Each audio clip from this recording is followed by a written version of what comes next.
Lao Tse, Tao Te Ching, livre 1er, poèmes 14 et 15. Poème 14. Vous le regardez et vous ne le voyez pas. On le dit incolore. Vous l'écoutez et vous ne l'entendez pas. On le dit aphone. Vous voulez le toucher et vous ne l'atteignez pas. On le dit incorporel. Ces trois qualités ne peuvent être scrutées à l'aide de la parole. C'est pourquoi on les confond en une seule. Sa partie supérieure n'est point éclairée, sa partie inférieure n'est point obscure. Il est éternel et ne peut être nommé. Il entre dans le non-être. On l'appelle une forme sans forme, une image sans image. On l'appelle vague, indéterminé.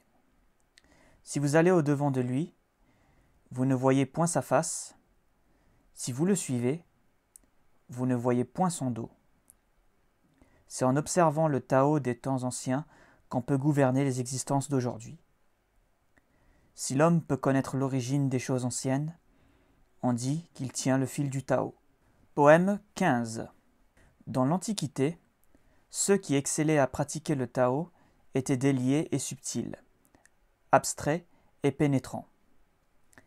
Ils étaient tellement profonds qu'on ne pouvait les connaître.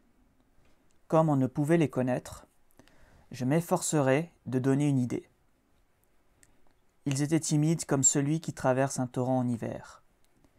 Ils étaient graves comme un étranger. Ils s'effaçaient comme la glace qui se fond. Ils étaient rudes comme le bois non travaillé. Ils étaient vides comme une vallée. Ils étaient troubles comme une eau limoneuse. Qu'est-ce qui apaisait peu à peu le trouble en le laissant reposer? Qui est-ce qui naît peu à peu par un calme prolongé? Celui qui conserve ce Tao ne désire pas d'être plein. Explication. Les poèmes 14 et 15 se complètent merveilleusement, puisque, dans l'un, Lao Tse nous décrit le Tao, dans l'autre, il nous décrit ceux qui pratiquent le Tao. Le Tao n'a aucune vertu humaine, vous le sentez plus que vous ne le voyez. Il vous parle tout en demeurant silencieux, il est présent sans que vous puissiez le toucher. C'est là une très belle figure de style pour nous dire que c'est la pratique du Tao qui nous permet de percevoir en nous-mêmes sa présence. Lao Tse nous dit de même que jadis, des gens pratiquaient avec bonheur le Tao. S'il est difficile de les comprendre, on peut du moins connaître leurs qualités. Ces personnes étaient réservées, timides, graves.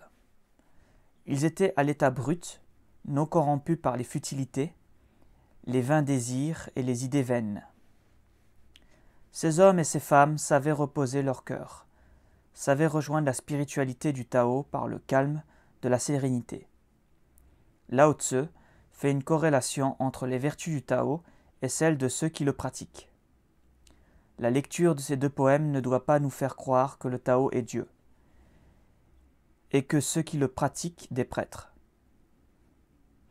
Ce sont des notions occidentales ne faisant pas partie de la culture de la sagesse chinoise.